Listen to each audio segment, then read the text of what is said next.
I sit in a cramped room above a noodle shop in Chiang Mai, staring at the single photograph I have left from my old life.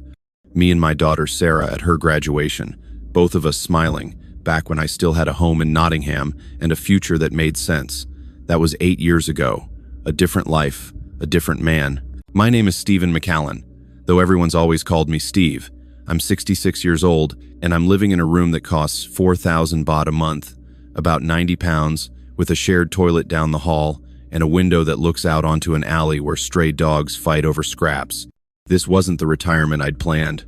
This wasn't the peaceful life I'd come to Thailand to find. $250,000. That's what I lost. My entire pension lump sum, the proceeds from selling my house, 43 years of working on the railways, all of it gone. Transferred into accounts I'll never see again, invested in a business that never really existed, handed over willingly to a woman who told me she loved me while she was systematically destroying my life. Supaporn Kanjana.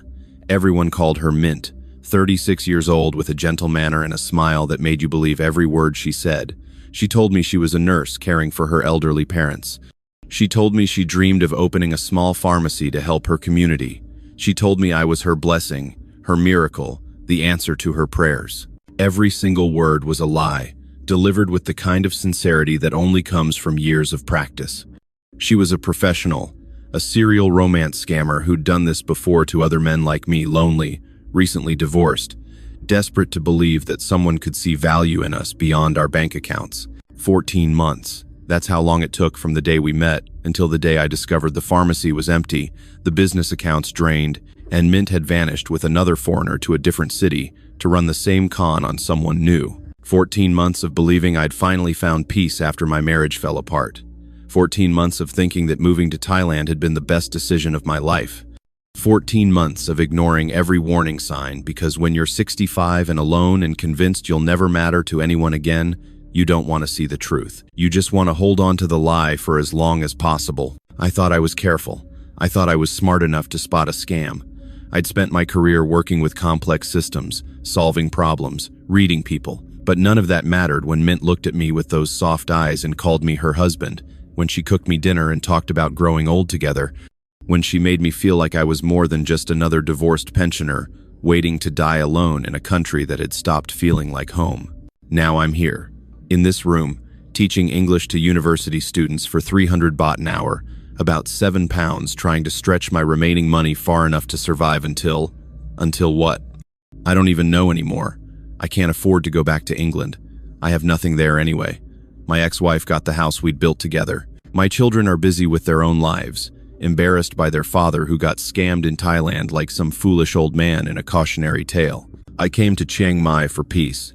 What I found was the most expensive lesson of my life, that peace isn't something you can buy, that loneliness makes you vulnerable in ways you never imagine, and that some people have turned the exploitation of that vulnerability into a practiced art form. This is my story.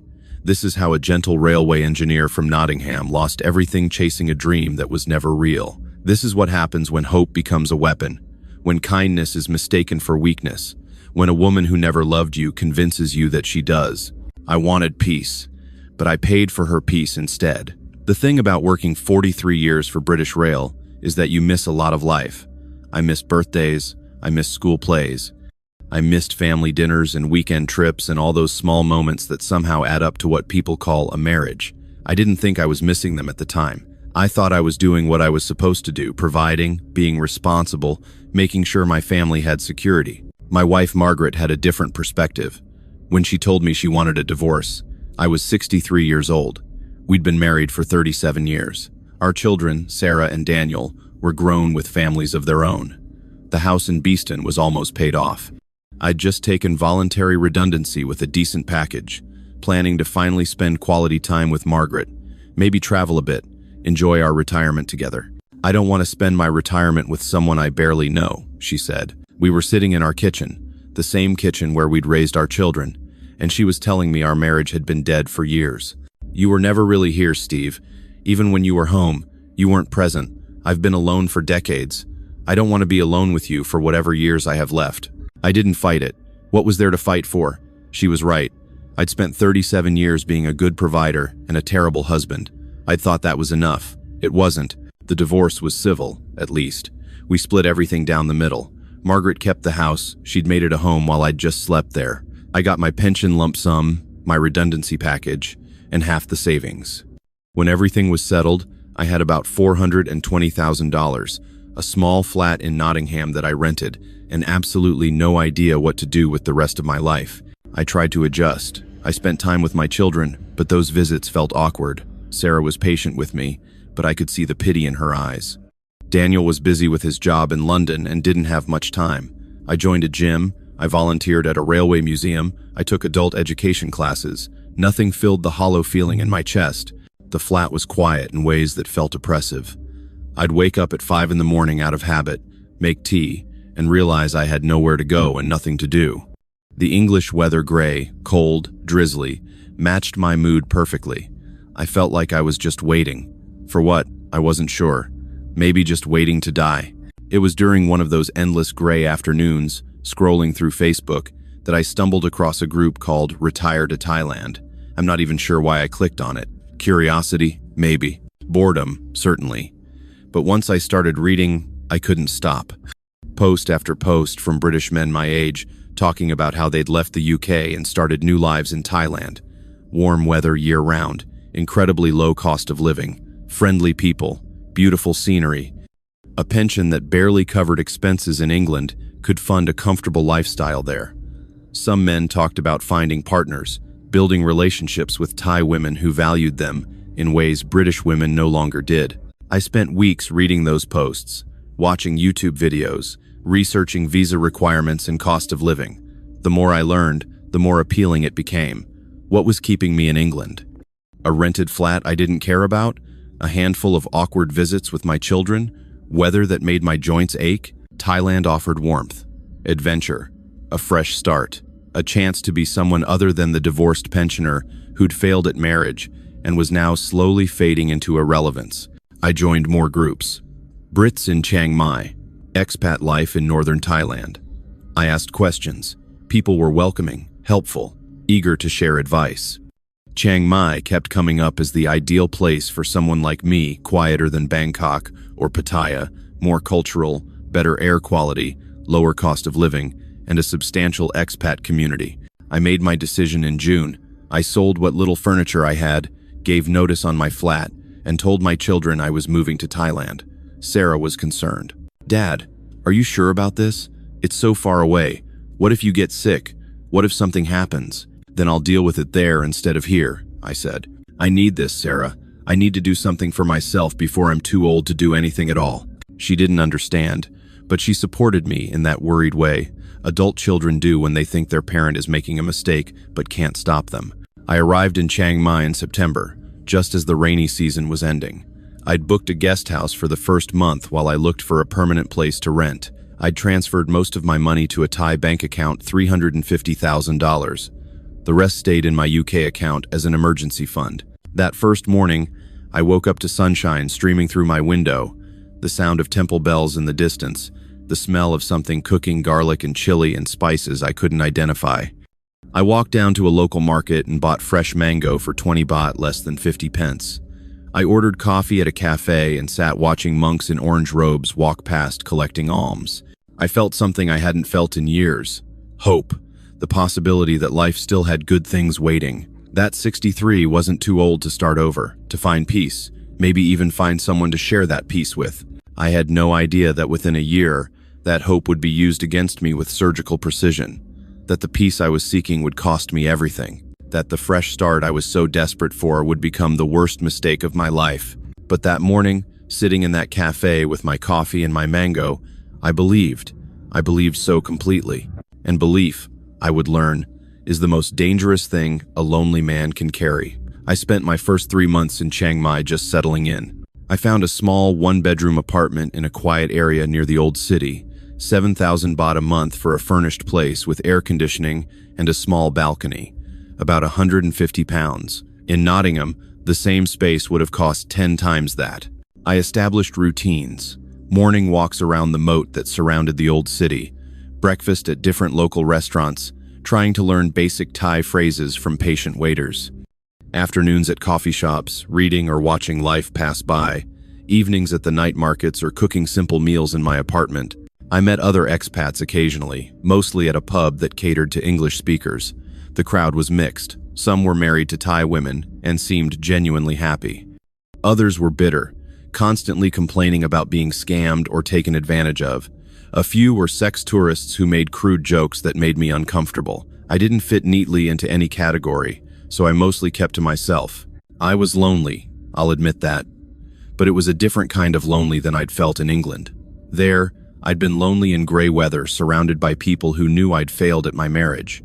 Here, I was anonymous. Nobody knew my history. I could be anyone.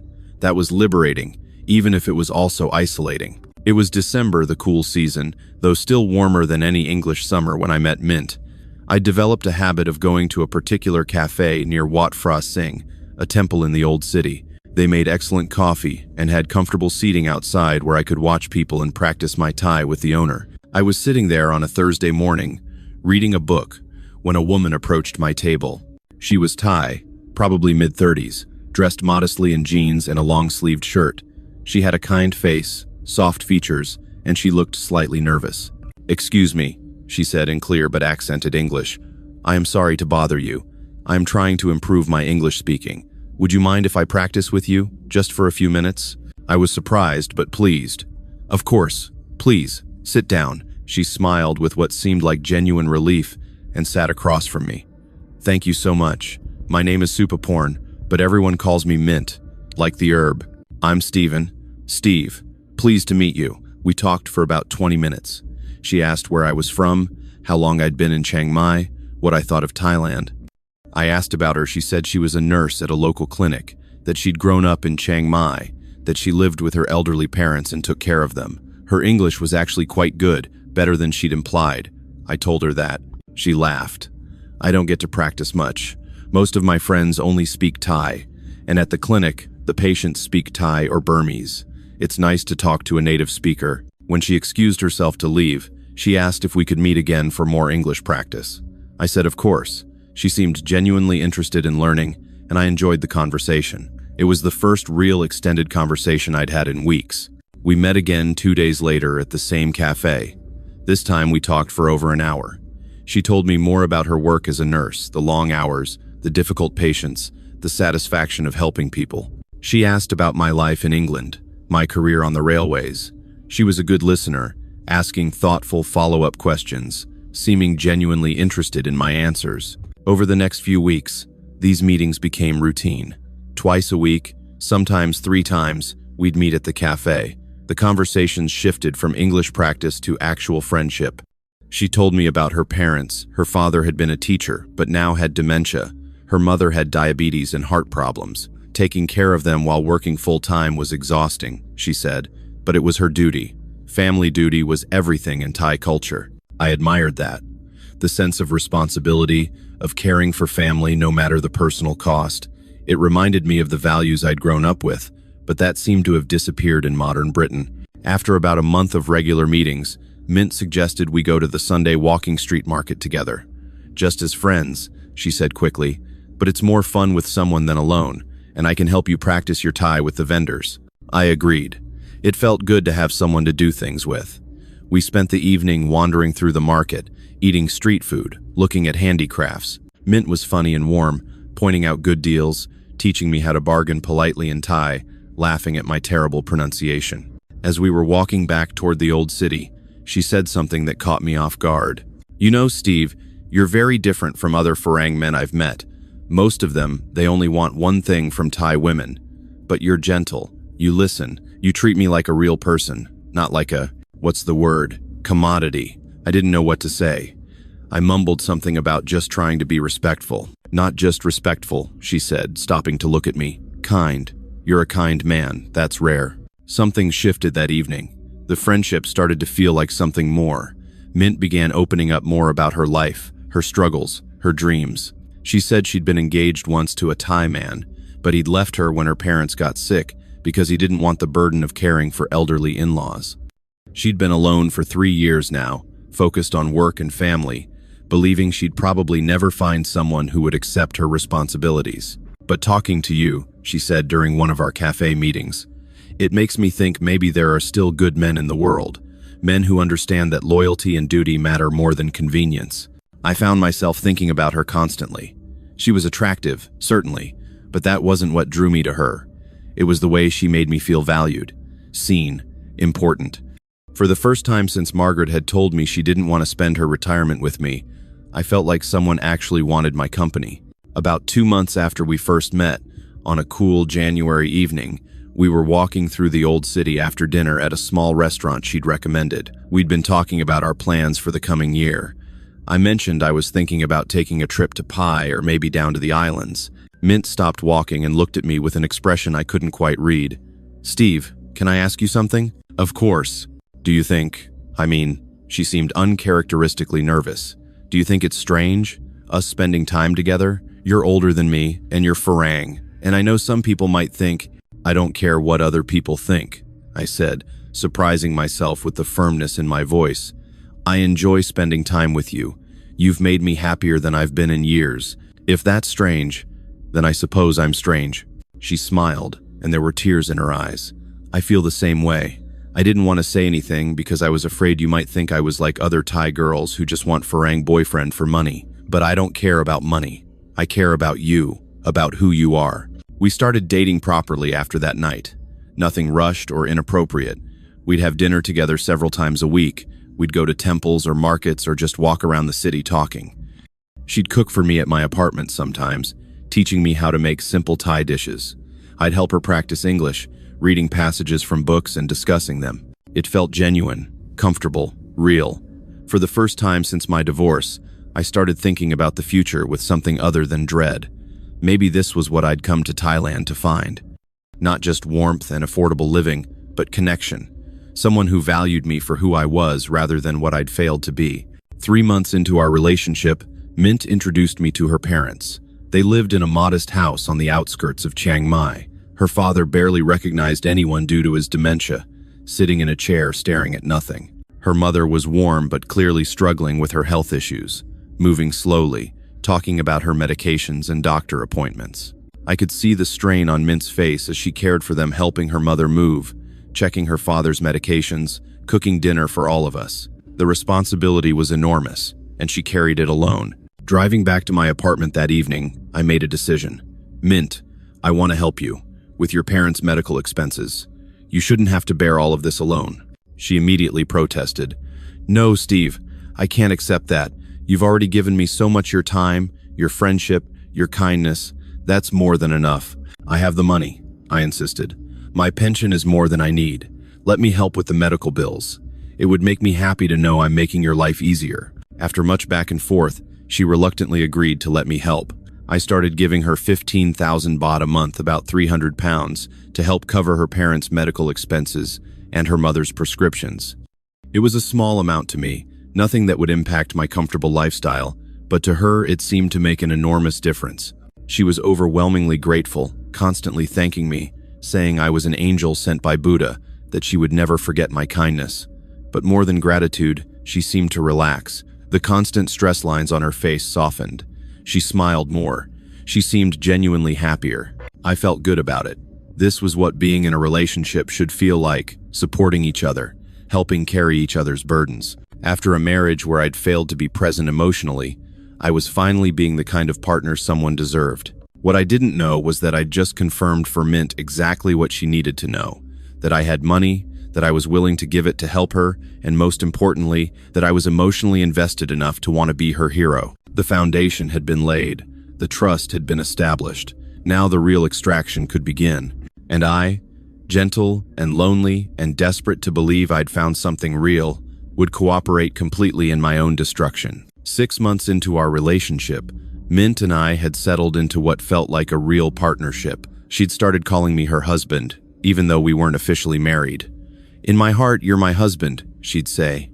In Thai culture, she explained, the formal paperwork mattered less than the commitment itself. I'd met her friends, other nurses from the clinic, neighbors from her parents' area. They all seemed to accept me warmly, thanking me for taking such good care of Mint, saying she was lucky to have found such a kind Farang. I felt welcomed in a way I'd never quite felt in the expat community. Mint had also started staying at my apartment several nights a week, cooking dinner for us, making the space feel less lonely and more like a home. She'd bring flowers from the market, rearrange my sparse decorations, leave small touches that made the apartment feel cared for. It was domestic in the best way, comfortable, peaceful, exactly what I'd been seeking. We talked about the future often. Mint would mention growing old together, maybe getting a small house outside the city where her parents could live with us, where we could have a garden. She never pushed for marriage officially, she said. She was happy as we were, that the legal paperwork was less important than the relationship itself. It was during one of these future planning conversations in April that Mint first mentioned the pharmacy idea. We were having dinner at my apartment, and she seemed distracted, quieter than usual. "What's wrong?" I asked. She sighed. "I'm just thinking about my future, about our future. I love being a nurse, but the pay is not good, and the hours are so long. I'm 36 now. I won't be able to work these hard shifts forever, and I worry about taking care of my parents as they get older. The medical expenses keep growing." "We'll manage," I said. "I'm helping with the medical bills, and my pension is steady." "I know, and I'm so grateful. But Steve, I don't want to just take from you forever. I want to contribute. I want to have something of my own that can support us both." "What did you have in mind?" She hesitated, then said, "You know how I'm always talking about medication and treatment with my parents? I've been thinking about opening a small pharmacy. Nothing big, just a community pharmacy in a good location. Somewhere my parents' neighbors and friends could come for affordable medication and basic health advice." She explained her vision, a modest shop, maybe near her parents' area, where she could use her nursing knowledge to help people while also earning a better income. "Pharmacies were needed in Thailand," she said, "especially ones run by people who actually cared about the community rather than just profit. It's just a dream though," she added quickly. "I could never afford it. The licensing, the inventory, the shop space, it's too expensive." I asked how much it would cost to start. She pulled out a notebook where she'd apparently been doing calculations. A good location near her parents' area would cost about 50,000 baht a month, to rent about 1,000 pounds. Licensing and permits, about 100,000 baht. Initial inventory of medications and supplies, about 800,000 baht. Equipment, shelving, refrigeration for medicines, another 300,000. Total startup costs, about 1,300,000 baht, about 27,000 pounds, roughly $50,000. It was a significant amount, but not unreasonable for starting a legitimate business. And if it succeeded, Mint would have sustainable income. We wouldn't have to keep dipping into my pension for her parents' medical expenses. "Let me think about it," I said. Over the next few weeks, Mint continued to develop the idea. She showed me potential locations, empty shop spaces in good areas with decent foot traffic. She researched licensing requirements, showing me official government documents about what was needed to open a pharmacy. She talked to pharmacist friends about wholesale suppliers and profit margins. It all seemed legitimate, thorough, well-planned. Not some impulsive scheme, but a carefully considered business venture. I talked to other expats about investing in businesses with Thai partners. The advice was mixed, but not universally negative. Several men I knew had successfully invested in restaurants or guest houses or shops with their Thai wives or girlfriends. The key, they said, was making sure everything was properly documented and licensed. The main legal issue was that foreigners couldn't own businesses in Thailand outright. The business had to be registered under a Thai national's name. But that was normal, expected, part of how things worked here. If you trusted your partner, it was fine. And I did trust Mint. She'd never asked me for anything beyond help with her parents' medical bills. She'd been nothing but loyal, kind, and genuine for the 6 months I'd known her. In June, I made my decision. "I want to do this with you," I told Mint. "I want to help you open your pharmacy." She looked shocked. "Steve, I can't ask you to do that. It's too much money." "You're not asking. I'm offering. I have the money, Mint. I want to invest in our future together. If this pharmacy succeeds, it's good for both of us." She cried, holding me tight, saying she couldn't believe how blessed she was that Buddha had sent me to her, that she would work harder than she'd ever worked to make the pharmacy successful. "I promise you, Steve, I will make you proud. This pharmacy will be our future together."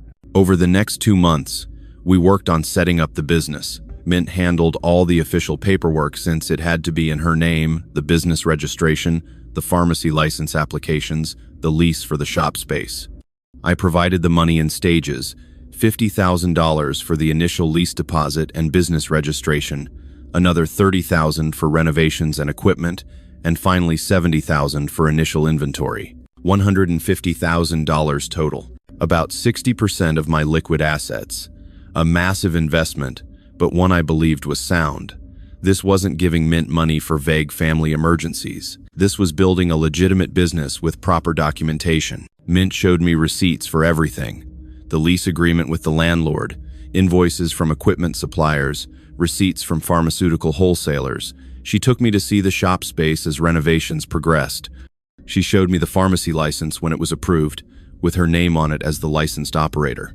Everything looked legitimate, real, legal. The pharmacy opened in September, almost exactly a year after I'd first arrived in Chiang Mai. It was a modest space, but clean and professional looking, with white shelving stocked with medications, a small counseling area, and Mint's nursing credentials displayed on the wall. She'd hired a part-time assistant to help with inventory and customers when she wasn't there. The opening day was wonderful. Mint's family came, along with neighbors from the area and some of her nursing friends.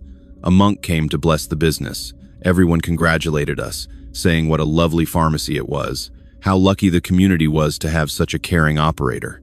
I felt proud. This was something tangible, something real that we'd built together. Mint was glowing with happiness, showing customers around, explaining products, giving health advice. She was in her element, and I'd helped make that possible. "Thank you," she whispered to me during a quiet moment. "Thank you for believing in me, for giving me this chance. I will never forget what you've done." The pharmacy operated for 3 months. Mint worked there most days, and I'd stop by occasionally to see how things were going. Business seemed steady, if not spectacular. Mint said it would take time to build a regular customer base, that this was normal for any new business. She showed me daily sales records, talked about slow days and busy days, discussed which products were selling well. I had no reason to doubt any of it. The pharmacy was there, operating, serving customers. Mint was there, working. Everything I could see suggested the business was legitimate. What I didn't see was that the actual sales were a fraction of what Mint claimed. That most of the inventory had been purchased with my money and then immediately sold at discount to wholesale buyers, pocketing the difference. That the lease was month to month, not the long-term agreement she'd shown me. That the receipts for equipment were doctored documents for items never purchased. What I didn't know was that Mint had done this before with 2 other foreign men, built businesses with their money, operated them just long enough to seem legitimate, then disappeared with everything.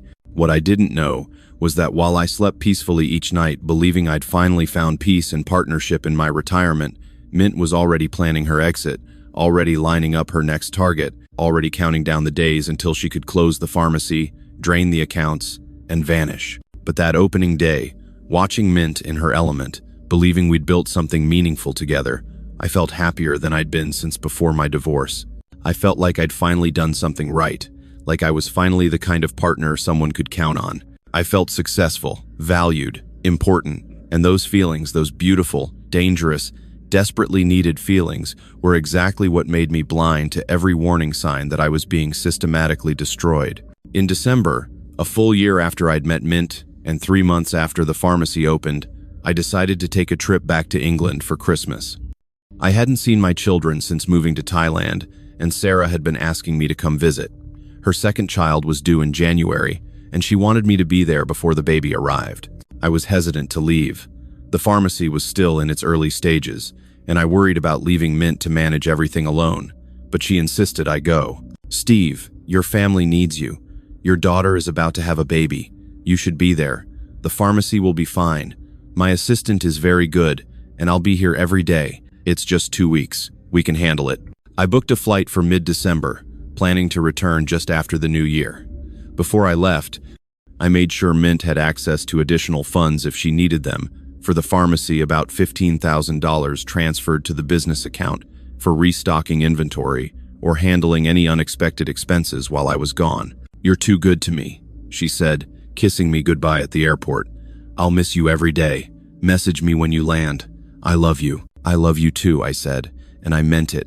Despite everything that had happened in my life, despite my failed marriage and my late-in-life restart, I'd found something real with Mint. I was certain of it. The trip to England was bittersweet. It was wonderful seeing Sarah and my grandchildren, spending time with Daniel in London for a few days.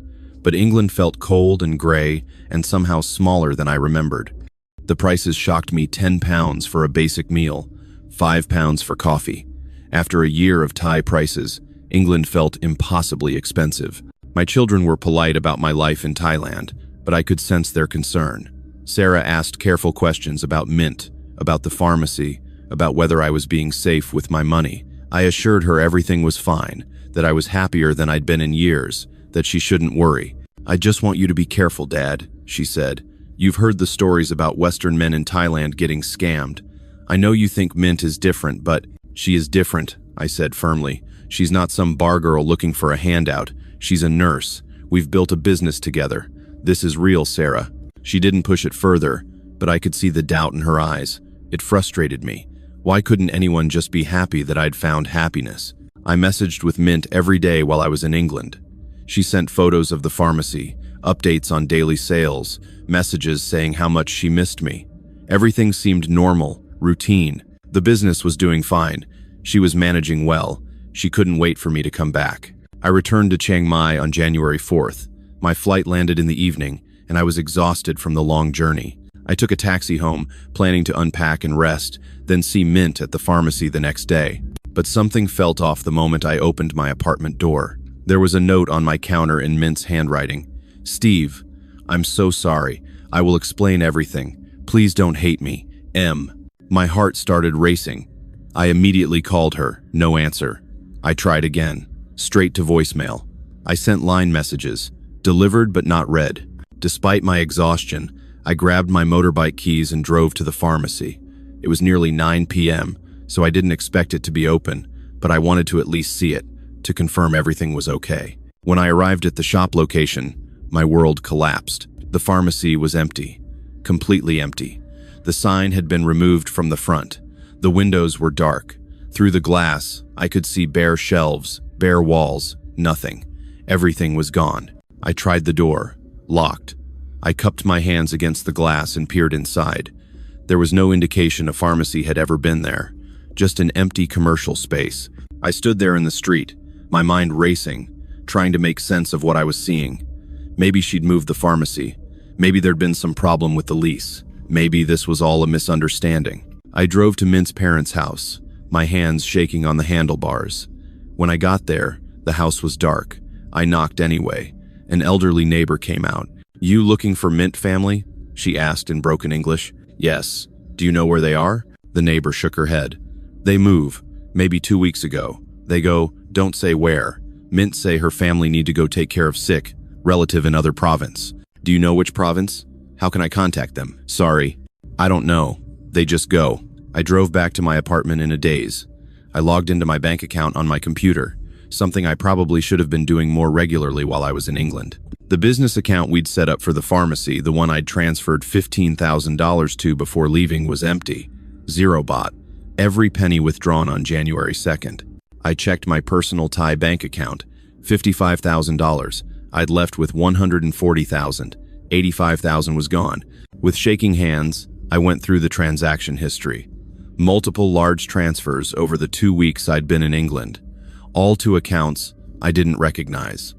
All authorized through my online banking that Mint must have had access to, probably watched me log in, or found my password written down somewhere. Combined with the $150,000 I'd invested in the pharmacy, she'd taken $235,000. Nearly everything I had. My entire pension lump sum. Most of the proceeds from selling my house. Gone. I tried calling her again and again throughout the night. Nothing. By morning, her number was disconnected entirely. Her Facebook account was gone. Every trace of her had been erased as thoroughly as if she'd never existed. Except she had existed, and she'd systematically destroyed me. I went to the police the next day, running on no sleep and barely holding myself together. I brought everything I had: the business registration documents, the lease agreement, bank statements, photos of the pharmacy, screenshots of our messages. The officer listened patiently, took notes, examined my documents. Then he delivered the verdict with practiced sympathy. "Sir, this is very difficult situation. But from legal perspective, this is investment in business that failed. Business was registered properly in Thai citizen's name as required by law. You gave money for business investment. The business closed. This is civil matter, not criminal." "But she lied to me," I said, my voice breaking. "The pharmacy was never real. She planned this from the beginning. She drained my accounts while I was out of the country. Very hard to prove intention, sir. Maybe business fail for legitimate reason. Maybe she panic and close shop. You have access to bank account also, she not steal password. She not force you to give money. This is why we tell foreign man to be very careful with Thai girlfriend in business." He took my report but made it clear nothing would come of it. Mint, if that was even her real name, had probably used false identification. The accounts she'd transferred money to were likely mule accounts, already emptied and closed. Her parents' house had probably been rented, not owned.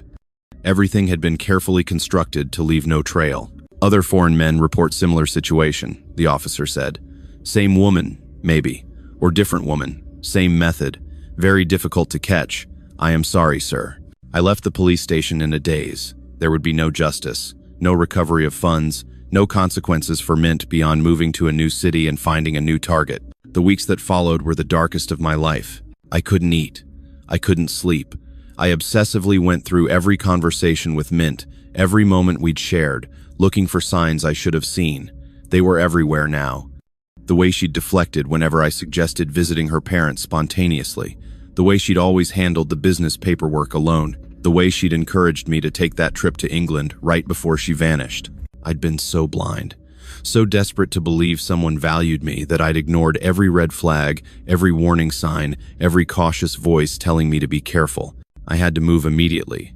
My apartment cost 7,000 baht a month, and I could no longer afford it. I found a single room above a noodle shop for 4,000 baht, about 90 pounds. One room, shared bathroom, no kitchen. My new home. I had $55,000 left. It sounds like a lot, but I was 66 years old, with no income beyond my monthly pension of about 1,300 pounds. That pension barely covered my living expenses in Thailand. The 55,000 was supposed to be my emergency fund, my medical insurance, my buffer against disaster. Now it was all I had to survive on for the rest of my life. I couldn't afford to go back to England. A flight alone would cost 1,000 pounds, and what would I return to? No home, no job prospects at 66. I'd have to throw myself on my children's mercy, become the foolish father who'd squandered his retirement on a Thai scammer. The shame was unbearable. I started teaching English to survive. Small tutoring jobs, mostly university students preparing for exams. 300 baht an hour, about 7 pounds. On a good week, I could make 6,000 baht. On a bad week, maybe 2,000. It was barely enough to cover my room and food. My children eventually learned what happened. Sarah cried on the phone. She offered to help, to send money, to buy me a ticket home.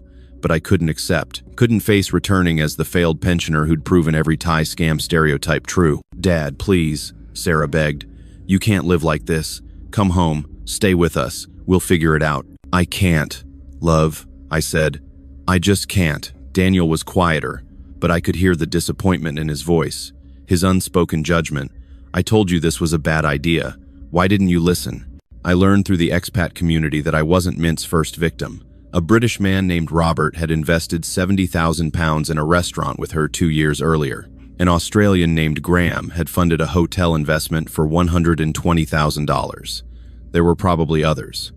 Mint, or whatever her real name was a professional, moving from city to city, changing her story slightly each time, but always targeting the same demographic. Lonely, divorced, or widowed Western men, with savings and a desperate need to believe someone valued them. The expats I told were sympathetic but not surprised. "Should have been more careful, mate," one told me. "Everyone knows you never put money in a Thai girlfriend's business. That's rule number 1. But I hadn't known. I'd thought I was being smart, careful, building something real. I'd thought Mint was different. I'm writing this 2 years after Mint disappeared with my life savings. I'm 68 now, still living in that room above the noodle shop, still teaching English to university students for 300 baht an hour, still trying to figure out how to survive on what little I have left. My savings are down to $32,000. At my current burn rate, Maybe 5 more years before I'm completely broke. After that, I honestly don't know. Some of the older expats I know rely on charity from the local church. Some have returned home to care homes they can barely afford. Some have simply disappeared, and no one asks where they went. The police never found Mint. I learned through the grapevine that she ran similar scams on 2 more men after me, one in Phuket, one in Hua Hin, before disappearing from Thailand entirely. Probably moved to Cambodia or Vietnam, somewhere with a fresh pool of lonely foreign men with money and hope. I reported her to every scam awareness group I could find, posted her photos and details in forums warning other expats. But the photos were probably altered, and her name was certainly fake. And what good does it do? For every man who reads a warning and stays cautious, 10 more arrive convinced they're different, smarter, special enough that it won't happen to them. I was one of those men. I genuinely believed I was careful enough, experienced enough, smart enough to spot a scam. I'd spent 43 years working on complex railway systems, solving problems, reading people. But none of that mattered when Mint looked at me with those gentle eyes and called me her blessing, when she cooked for me and talked about growing old together, when she made me feel valued for the first time since my marriage collapsed. That's the real skill of people like her. They don't just take your money. They take your loneliness, your need to be needed, your desperate hope that someone values you, and they weaponize it with surgical precision. They make you complicit in your own destruction by convincing you that you're building something beautiful instead. I came to Thailand for peace, for warmth, for a fresh start after my divorce destroyed me. I wanted a quiet retirement in Chiang Mai, morning markets, temple bells, someone to share simple meals with. What I found was the most expensive lesson of my life: that peace cannot be purchased, that kindness is often mistaken for weakness, and that some people have perfected the art of turning empathy into profit. I think about my life in Nottingham sometimes. The house Margaret got in the divorce, the railway pension I took as a lump sum instead of keeping as monthly income. The safe, boring, lonely life I'd walked away from because I wanted something more. If I'd stayed, I'd still have my savings, I'd still have security, I'd still have options, but I'd also still be lonely, still divorced, still feeling like I'd failed at everything that mattered. And that loneliness, that sense of failure, that's what made me vulnerable. That's what Mint saw and exploited. She didn't create my weakness. She just knew exactly how to use it. I see men like the old me sometimes. Fresh arrivals, excited about their new life, talking about the amazing woman they just met who's different from all the others. I want to warn them, want to tell them my story, show them what happens when hope becomes a weapon. But I don't, because they wouldn't listen. I wouldn't have listened. When you're lonely enough, when someone makes you feel alive again after years of just existing, you don't hear warnings. You only hear hope. And hope, I've learned, is the most dangerous thing a lonely man can carry. I wanted peace, but I paid for her peace instead. $250,000 for 14 months of feeling valued, needed, loved. That works out to about $17,000 per month, $400 per day, for the illusion that someone cared. The cruelest part isn't the money, though that's devastating. The cruelest part is that I still remember how it felt during those 14 months. The happiness, the sense of purpose, the belief that I'd finally gotten life right after getting it so wrong in my marriage.